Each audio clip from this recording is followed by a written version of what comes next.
आज हम पढ़ेंगे क्लास 12th की इंग्लिश एनसीईआरटी फ्लेमिंगो बुक का सेकंड चैप्टर जो है lost spring stories of stolen childhood. इसके बेसिकली दो पार्ट हैं। फर्स्ट पार्ट में कहानी है एक बच्चे साहिब की जो रैग पिकिंग का काम करता है, यानी कूड़े करकट से वो चीज़ें इकट्ठी करता है और अपनी आजीविका कमाता है। और दूसरी स्टोरी है मुकेश की। आज हम पहला पार्ट कवर करेंगे इसका, जिसमें बच्चे साहिब की कहानी है। सबसे पहले हम ऑथर के बारे में पढ़ लेते हैं। About the author, Anees Jung was born in Rourkela. Anees Jung जो लेखिका है उनका जन्म राउरकेला में हुआ। राउरकेला उड़ीसा राज्य की एक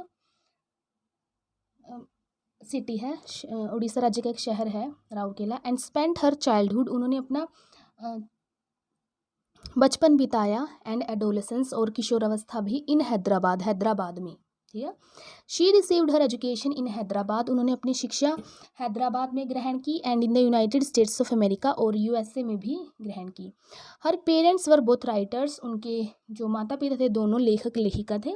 Anees Jung began her career as a writer in India, Anees Jung ने एक लेखिका के तौर पर अपना करियर इंडिया में शुरू किया। She has been an editor and columnist, वो एक एडिटर रह चुकी हैं और कॉलमनिस्ट रह चुकी हैं फॉर मेजर न्यूज़पेपर्स, बड़े बड़े न्यूज़पेपर्स के लिए, अखबारों के लिए, in India and abroad, India में भी और बाहर के देशों में भी। And has authored several books, उन्होंने बहुत सी किताबें लिखी हैं। The following is an excerpt from her book title lost spring stories of stolen childhood. जो ये कहानी है वो एक अंश है, एक भाग है, एक पार्ट है उनकी book Lost spring stories of stolen Childhood का। Here she analyses the grinding poverty, यहाँ वे इंडिया की कभी ना ख़त्म होने वाली, लोगों का शोषण करने वाली ग्रिंडिंग पॉवर्टी का विश्लेषण करती हैं। एंड ट्रेडिशंस, और उन रीति रिवाजों का, which condemn these children to a life of exploitation, जो इन बच्चों को एक शोषण भरी लाइफ, शोषण भरी जिंदगी की ओर ले जाते हैं। चलिए अब हम चैप्टर पढ़ना शुरू करते हैं। Sometimes I find a rupee in the garbage, कभी कभी मुझे कबाड़ में 1 रुपया मिल जाता है। ये कौन कहता है? Sahib. Why do you do this, तुम ऐसा क्यों करते हो? आई आस्क साहिब, मैंने साहिब से पूछा। यहाँ लेखिका हैं वो इस लेसन को नरेट कर रही हैं, तो वो साहिब से पूछती हैं कि तुम ये क्यों करते हो।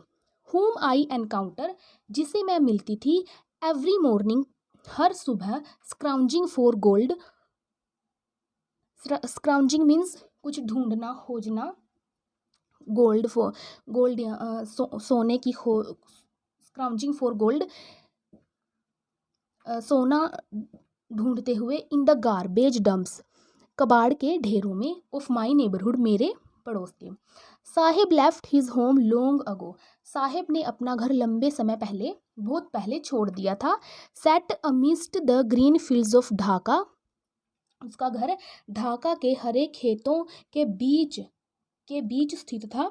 His home is not even a distant memory, उसके घर की तो उसे अब दूर दूर तक कोई याद ही नहीं है। ढाका में था उसका घर, ढाका बांग्लादेश की राजधानी है। देयर वर मैनी स्टॉर्म्स, बहुत से तूफान आए, दैट स्वेप्ट अवे, जो बहाकर ले गए, देयर फील्ड्स एंड होम्स, उनके खेत और उनके घर। हिज मदर टेल्स हिम, उसकी माँ उसे ये बताती है। दैट्स वाई, इसीलिए, दे लेफ्ट, उन्होंने अपना घर छोड़ दिया। Looking for gold in the big city, और वे बड़े शहर में आ गए सोने की खोज के लिए। वेयर ही नाउ लिव्स, जहाँ वो अब रहता है। I have nothing else to do, मेरे पास करने के लिए और कुछ भी नहीं है। ही मटर्स, वह बुदबुदाया, यानी उसने थोड़ी लो वॉइस में बोला कि he has nothing to do, I have nothing to do. Looking away, दूर देखते हुए। गो टू स्कूल, तुम स्कूल जाओ। आई से गली बली, मैंने कह दिया गली बली। गली बली मतलब थॉटलेसली, बिना सोचे समझे, केयरलेसली, लेखिका ने उसे कह दिया कि तुम स्कूल जाओ। रियलाइजिंग इमीडिएटली, जिसका मुझे तुरंत एहसास हो गया कि how hollow the advice must sound, कि वो जो एडवाइस मैंने दी थी, जो सलाह मैंने दी थी कि तुम स्कूल जाओ, वो कितनी, होलो मतलब खाली है, वो कितनी खाली साउंड कर रही है। मतलब कोई काम की नहीं है वो advice. There is no school in my neighbourhood, मेरे पड़ोस में कोई स्कूल ही नहीं है। When they build one I will go, जब वो एक बना देंगे तो मैं चला जाऊँगा स्कूल में। तो साहिब कहता है if I start a school will you come, यदि मैं एक स्कूल खोलूँ क्या तुम आओगे, या क्या यदि मैं स्कूल शुरू करूँ क्या तुम आओगे। आई आस्क, मैंने पूछा, लेखिका उससे पूछती हैं, हाफ जोकिंग, आधा मजाक के मूड में, मजाकिया से तौर पर पूछते हुए। यस हाँ, ही सेज, उसने कहा, स्माइलिंग ब्रॉडली, चौड़ी से स्माइल देते हुए। अ फ्यू डेज लेटर, कुछ दिनों के बाद, I see him running up to me, मैंने देखा कि वो मेरी तरफ भागे हुए आ रहा था। इज़ योर स्कूल रेडी, क्या आपका स्कूल तैयार है। साहिब ने पूछा कि क्या आपने कहा था कि मेरे स्कूल में आओगे या नहीं, तो बताओ आपका स्कूल तैयार है या नहीं। It takes longer to build a school, एक स्कूल बनाने में बहुत टाइम लगता है। आई से, मैंने कहा, एम्बेरेस्ड, शर्मिंदा होते हुए, eight having made a promise, उस प्रोमिस पर जो मैंने उसे कर दिया था, जो वादा मैंने उसे किया था, दैट वॉज नॉट मेंट, जिसका कोई मतलब नहीं था। बट प्रोमिस लाइक माइन, लेकिन मेरे जैसे ये promise, abound in every corner of his bleak world, उसके बेरंग संसार में, संसार के हर कोने में भरे पड़े थे ऐसे प्रोमिसेस, वादे। After months of knowing him, उसे जानने के कुछ महीनों बाद, I ask him his name, मैंने उसे उसका नाम पूछा और उसने क्या कहा, साहिब ए अलाम। ही अनाउंसेस, उसने घोषणा की। He does not know what it means, उसे नहीं पता कि इसका क्या मतलब है। इफ़ ही न्यू, यदि उसे पता होता, इट्स मीनिंग, इसका मतलब, लॉर्ड ऑफ द यूनिवर्स, पूरे ब्रह्मांड का भगवान। He would have a hard time believing it, तो यदि उसे पता होता तो उसे इस पर विश्वास करने में बहुत समय लगता। Unaware of what his name represent, इस बात से अनजान कि उसका नाम क्या दर्शाता है। He roams the streets with his friends, वह घूमता रहता है गलियों में अपने दोस्तों के साथ। An army of barefoot boys, नंगे पांव घूमने वाले लड़कों की एक सेना। Who appear like the morning birds, जो सुबह के पक्षियों की तरह अपीयर होते हैं, प्रतीत होते हैं। एंड डिसअपियर एट नून, और दोपहर के वक्त वो गायब हो जाते हैं। ओवर द मंथ्स, कुछ महीनों के बाद, I have come to recognise each of them, मैं उन सब को पहचानने लगी थी। Why aren't you wearing chappals, तुमने चप्पल क्यों नहीं पहनी। आई आस्क वन, मैंने उनमें से एक से पूछा। My mother did not bring them down from the shelf, मेरी माँ ने उन्हें नीचे नहीं उतारा शेल्फ से। ही आंसर सिंपली, उसने सिंपली आंसर कर दिया, उत्तर दे दिया। इवन इफ शी डिड, यदि वे उतार भी देती, she will throw, he will throw them off, यह उन्हें फेंक देता, ये उन्हें फेंक देता। एड्स अनदर वन, दूसरे लड़के ने कहा, हु इज़ वियरिंग शूज़, जिसने शूज़, जूते पहन रखे हैं, दैट डू नॉट मैच, जो अच्छे से मैच भी, जो मैच नहीं होते, मेल नहीं खाते आपस में, अलग अलग पहन रखे हैं उसने शूज़ दोनों पैरों में। When I comment on it, जब मैंने इस पर टिप्पणी की कि तुमने तो अलग अलग, तुम्हारे शूज़ तो मैच भी नहीं हो रहे भाई। ही शफल्स हिज फीट, उसने अपने पैर, शफल मैंने होता है, शफल मीन्स होता है मूवमेंट करना, यानी अनकंफर्टेबली। जो लेखिका ने उसके जूतों पर टिप्पणी कर दी थी तो वो बहुत एम्बैरेस और अनकंफर्टेबल हो गया, शर्मिंदा हो गया, तो अपने पैरों को हिलाने लगा। एंड सेज नथिंग, और उसने कुछ नहीं कहा। आई वॉन्ट शूज़, मुझे जूते चाहिए। सेज अ थर्ड बॉय, तीसरे लड़के ने कहा, who has never owned pair all his life, जिसने अपनी पूरी ज़िंदगी में कभी जूतों की एक जोड़ी नहीं ली थी। ट्रैवलिंग अक्रॉस द कंट्री, देश में घूमते हुए, I have seen children walking barefoot, मैंने बच्चों को नंगे पांव घूमते देखा है। इन सिटीज़, शहरों में। ऑन विलेज रोड्स, गाँव की गलियों में। It is not lack of money, ये पैसे की कमी के कारण नहीं है, बट अ ट्रेडिशन, जबकि यह तो एक रीति रिवाज है, टू स्टे बेयरफुट, नंगे पांव रहने का। इज़ वन एक्सप्लेनेशन, ये एक स्पष्टीकरण है तो जो दिया जाता है। आई वंडर, मैं हैरान होती हूँ, if this is only an excuse, कि यह तो सिर्फ एक बहाना है, to explain away a perpetual state of poverty, गरीबी की एक लगातार बनी हुई स्थिति को एक्सप्लेन करने का, उसका स्पष्टीकरण करने का। परपिचुअल मीन्स होता है जो बनी रहे, लगातार, निरंतर। आई रिमेंबर अ स्टोरी, मुझे एक कहानी याद आ गई। A man from UDP, UDP से एक आदमी की। वंस टोल्ड मी, उसने मुझे एक बार बताया था। यूडीपी क्या है? एक कर्नाटका स्टेट में एक डिस्ट्रिक्ट है, उसका नाम है यूडीपी।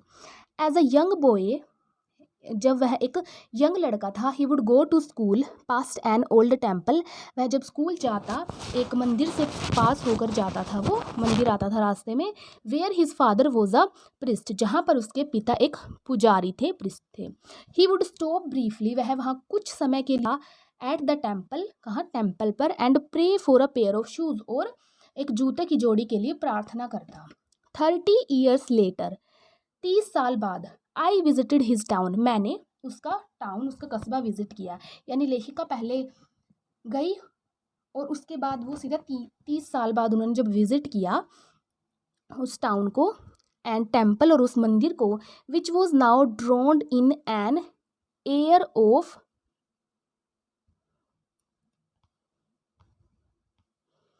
डेजोलेशन, जो अब बहुत ही खाली था। डेजोलेशन मतलब खाली था, अकेलेपन, कोई नहीं था वहाँ। In the back yard,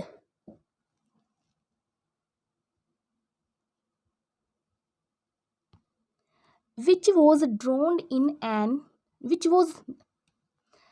was now drowned, जो अब डूबा हुआ था, in an air of desolation, तन्हाई की हवा में, यानी अब वो बिल्कुल खाली था वो स्थान। इन द बैकयार्ड, पिछले के आंगन में, where lived the new priest, जहाँ नया पुजारी रहता था। There were red and white plastic chairs, वहाँ लाल और सफ़ेद रंग की प्लास्टिक की कुर्सियाँ रखी थी। अ young boy dressed in a grey uniform, और एक यंग लड़का स्लेटी रंग की यूनिफॉर्म उसने पहनी हुई थी, स्कूल यूनिफॉर्म। वियरिंग सॉक्स, उसने जुराबें पहन रखी थी एंड शूज़, और जूते भी पहन रखे थे। अराइव्ड पेंटिंग, वह अराइव्ड मीन्स वो वहाँ पहुँचता है, पेंटिंग यानी हाँफते हुए, उसे सांस बहुत चढ़े हुए हैं, हाँफ रहा है वो। And through his school bag on a folding bed, और उसने अपना स्कूल बैग फेंक दिया फोल्डिंग बेड पर, जैसे फोल्डिंग होते हैं ना घरों में, फोल्डिंग चारपाई जैसे फोल्डिंग होते हैं। लुकिंग एट द बॉय, लड़के की तरफ देखते हुए, I remember the prayer another boy had made, मुझे याद आया कि वो जो दूसरा लड़का, पहले वाला लड़का था, वो प्रार्थना किया करता था टू द गोडेस, देवी माँ से, when he had finally got a pair of shoes, जब उसे जूतों की एक जोड़ी अंततः मिल गई थी। Let me never lose them, ये मुझसे कभी ना खोई, ये जूते की जोड़ी है जो ये हमेशा मेरे पास रहे, मैंने कभी ना खोऊं। The goddess has granted his prayer, देवी माँ ने उसकी प्रार्थना सुन ली, स्वीकार कर ली। Young boys like the son of priest, young लड़के उस पुजारी के बेटे की उम्र जितने, नाउ वोर शूज़, अब वो जूते पहनते हैं। बट मैनी अदर्स, लेकिन बहुत से दूसरे बच्चे, like the rag pickers in my neighbourhood, जैसे कि वो कबाड़ उठाने वाले मेरे पड़ोस में साहिब जैसे, रिमेन शूलेस, वो अब भी बिना जूतों के रहते हैं। माई एक्वांटेंस, मेरी जान पहचान, with the barefoot rag pickers, उन नंगे पाँव रहने वाले रैग पिकर्स से, लीड्स मी टू सीमापुरी, मुझे सीमापुरी ले जाती है, यानी मुझे सीमापुरी की घटना वो याद आ जाती है। A place on the periphery of Delhi, जो कि दिल्ली के किनारे पर एक स्थान है, yet miles away from it metaphorically, लेकिन जो ये लाक्षणिक रूप से ये इससे कुछ मील की दूरी पर है। Those who live here are squatters, जो वहाँ रहते हैं वे स्क्वैटर्स हैं। स्क्वैटर्स क्या होते हैं? वे लोग जो किसी खाली पड़ी हुई जगह को जो कोई यूज़ नहीं कर रहा उसे अनलॉफुली वहाँ रहने लग जाते हैं या उसे यूज़ करते हैं उस लैंड को, तो उन्हें कहते हैं squatters. Who came from Bangladesh back in 1971, जो कि वहाँ बांग्लादेश से आए थे 1971 में। Saheb's family is among them, Saheb का परिवार भी उनमें से एक ही है। Seemapuri was then a wilderness, Seemapuri उस वक्त वाइल्डरनेस यानी वेस्ट लैंड थी, यानी उसे कोई यूज़ नहीं करता था, ऐसे ही पड़ी थी वो खाली, ना कोई फसल उगाने के लिए यूज़ करता था ना कोई रहने के लिए यूज़ करता था। इट स्टिल ईजी है, अब भी है, but it is no longer empty, लेकिन अब यह खाली नहीं है। इन स्ट्रक्चर्स ऑफ मड, मिट्टी के ढांचों में, with roofs of tin, tin की छत में, एंड टैरपोलिन और तिरपाल वाली छत, टीन और तिरपाल वाली छत, डिवॉइड ऑफ सीवेज, सीवेज नहीं है, ड्रेनेज जल की निकासी नहीं है, और रनिंग वाटर और पानी भी नहीं है, बहता पानी भी नहीं है। अब इन कंडीशंस में ऐसे घरों में leave 10,000 rag pickers, 10,000 rag pickers रहते हैं। They have lived here for more than 30 years, उन्हें यहाँ रहते हुए 30 साल से ज़्यादा हो गए हैं। विदाउट एन आइडेंटिटी, बिना किसी पहचान के, विदाउट परमिट्स, बिना परमिशंस के, बट विद राशन कार्ड्स, लेकिन वो राशन कार्ड तो उनके पास हैं। That get their names on voters list, जिसकी वजह से उनका नाम वोटर लिस्ट में आ जाता है, मतदान वाली लिस्ट में आ जाता है। And enable them two by grain, जिससे वो अनाज भी खरीद सकते हैं। Food is more important for survival, जीने के लिए खाना बहुत ज़रूरी है। देन एन आइडेंटिटी, पहचान से ज़्यादा, यानी खाना जीने के लिए पहचान होने से ज़्यादा ज़रूरी है। If at the end of the day, यदि दिन के अंत में, we can feed our families, हम अपने परिवार को खाना खिला सकें, and go to bed without an aching stomach, और हम सोने जा सके बिना किसी दर्द के, बिना किसी पेट दर्द के, स्टमक मीन्स पेट, एक्किंग मीन्स दर्द, सो बिना किसी पेट दर्द के हम सोने जा सकें। We would rather live here than in the field, तो हम यहाँ रहेंगे बजाय कि उन खेतों में रहने के। That gave us know grain, जिन्होंने हमें अनाज नहीं दिया, जो हमें अनाज नहीं देते। Says a group of woman, एक झुंड था, ग्रुप था औरतों का, वो कहता है, इन टैटर्ड साड़ी, जिन्होंने फटी पुरानी साड़ियाँ पहनी हैं। When I ask them why they left their beautiful land, जब मैं उनसे पूछती हूँ कि तुमने अपनी इतनी सुंदर धरती, इतनी सुंदर ज़मीन क्यों छोड़ दी, ऑफ ग्रीन फील्ड, जिसमें हरे भरे खेत थे, एंड रिवर्स, और नदियाँ थी। Wherever they find food, जहाँ भी उन्हें खाना मिलता है, दे पिच देयर टेंट्स, वे वहाँ अपने तंबू गाड़ लेते हैं। दैट बिकम ट्रांजिट होम्स, और वे उनके टेम्परेरी घर बन जाते हैं, वो वहाँ टेम्परेरी रहने लगते हैं। Children grow up in them, बच्चे उन्हीं में बड़े होते हैं। बिकमिंग पार्टनर्स इन सर्वाइवल, और वो इस सर्वाइवल करने की दिनचर्या के भागीदार बन जाते हैं। वो भी वैसे ही सर्वाइविंग के लिए एक्टिविटीज़ करते हैं, जीवन जीते हैं। And survival in Seemapuri means rag picking, और सीमापुरी में जीवन जीना मतलब कबाड़ा उठाना, यानी रैग पिकिंग का काम करना। थ्रू द ईयर्स, कुछ सालों में, it has acquired the proportion of a fine art, इसने यानी रैग पिकिंग के काम ने एक्वायर कर लिया है, प्राप्त कर लिया है, proportion of a fine art, ये एक प्रकार की आर्ट हो गई है, एक आर्ट का कला का पार्ट हो गया है। प्रोपोर्शन मीन्स पार्ट, कला का पार्ट हो गया है। Garbage to them is gold, कबाड़ा उनके लिए सोना है। It is their daily bread, है उनकी रोजी रोटी है। A roof over their heads, उनके सर पर छत है। Even if it is a leaking roof, बेशक यह एक लीकिंग रूफ हो, यानी जिस रूफ से, जिस छत से पानी टपके, पानी लीक हो बारिश के मौसम में, वैसी उनकी रूफ है, लीकिंग रूफ है। But for a child it is even more, लेकिन एक बच्चे के लिए वह यह उससे भी ज़्यादा है। देखो, उनके लिए तो सिर्फ सर्वाइवल है, लेकिन एक बच्चों के लिए वो रैग पिकिंग का काम और भी ज़्यादा है। क्या है अब बताते हैं।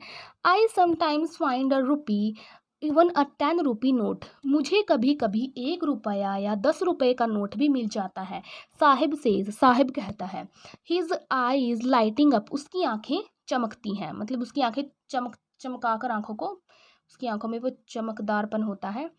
वो कहता है When you can find a silver coin in a heap of garbage, जब आपको एक चांदी का सिक्का कबाड़े के ढेर में मिल जाता है, you don't stop scrounging, तो आप खोजना बंद नहीं कर देते। For there is hope of finding more, क्योंकि और ज़्यादा मिलने की आशा होती है कि अब एक चांदी का सिक्का मिल गया तो अब रुकते नहीं हैं, और भी ढूंढते हैं, शायद और भी मिल जाए। इस It seems that for children, garbage has a meaning different from what it means to their parents. It seems, ऐसा प्रतीत होता है, that कि for children, बच्चों के लिए, garbage has a meaning,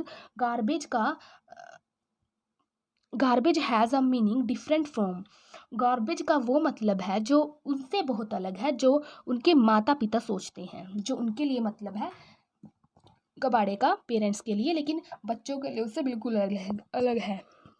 for the children, बच्चों के लिए, इट इज़ है इन वंडर्स, इन वंडर, ये एक वंडर मतलब आश्चर्य की बात, आश्चर्य, अचंभा, ये एक अचंभा है उनके लिए, तो आश्चर्य है। फॉर द एल्डर्स, बड़ों के लिए, it is a means of survival, यह जीने का साधन है।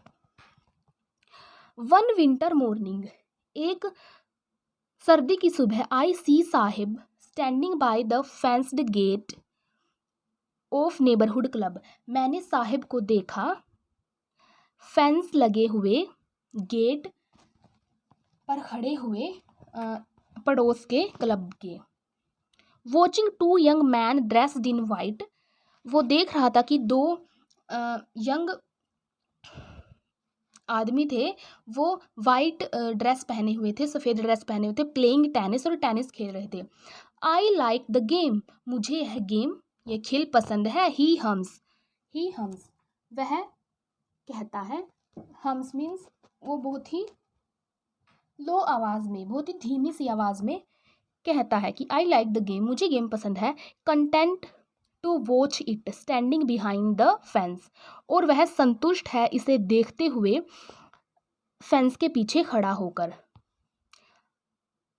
आई go inside when no one is around, मैं अंदर चला जाता हूँ जब कोई नहीं होता आसपास। ही एडमिट्स, वह मानता है, कहता है। The gatekeeper lets me use the swing, gatekeeper यानी जो चौकीदार है, वो मुझे अंदर जो झूले हैं वो यूज़ करने देता है, झूले झूलने देता है। Sahib two is wearing tennis shoes, Sahib ने भी टेनिस के जूते पहने हुए हैं, टेनिस वाले जूते पहने हुए हैं। दैट लुक स्ट्रेंज, जो अजीब लग रहे हैं। ओवर हिज डिसकलर्ड शर्ट, उसकी फेड हुई, जिसका रंग उड़ गया हो, डिसकलर्ड हो गई हो, फेड हो गई हो, वो शर्ट है। एंड शॉर्ट्स, और उसकी निक्कर पर। Someone gave them to me, किसी ने मुझे वे दिए हैं। He says in the manner of an explanation, वह एक स्पष्टीकरण करते हुए कहता है, स्पष्टीकरण के तरीके से कहता है। The fact that they are discarded, यह तथ्य कि वे रिजेक्ट कर दिए गए हैं, फेंक दिए गए हैं। द फैक्ट, यह तथ्य दैट कि दे आर डिस्कार्डेड शूज़, वे फेंके गए जूते हैं, रिजेक्ट किए गए जूते हैं। ऑफ सम रिच बॉय, किसी अमीर लड़के के।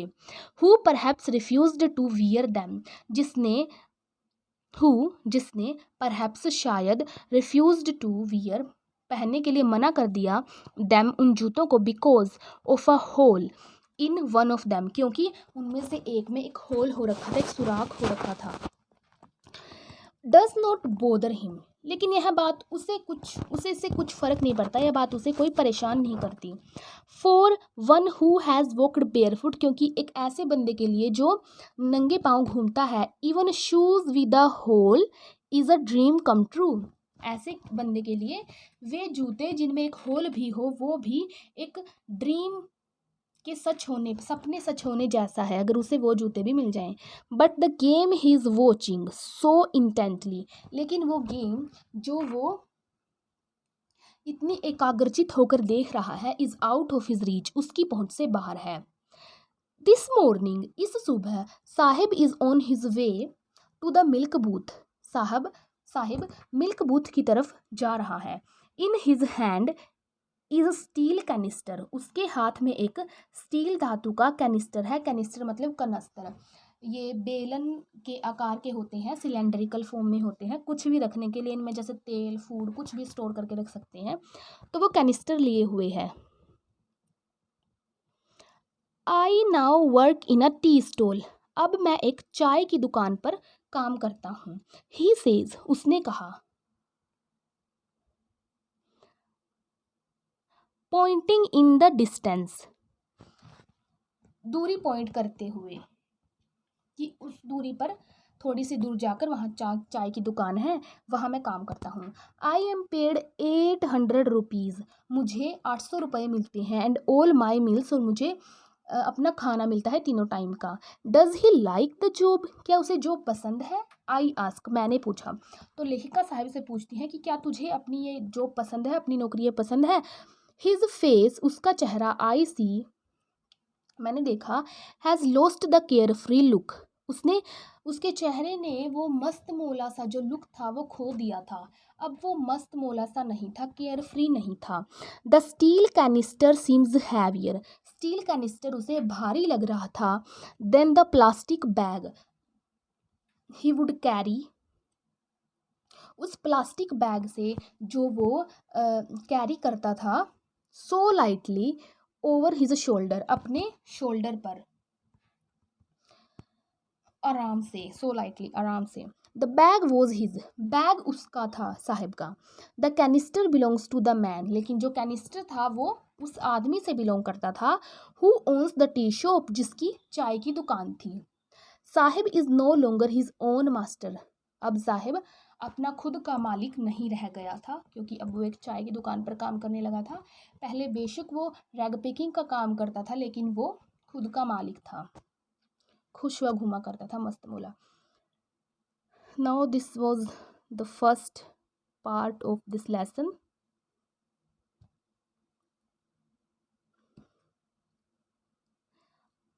We will do the second part in the next video.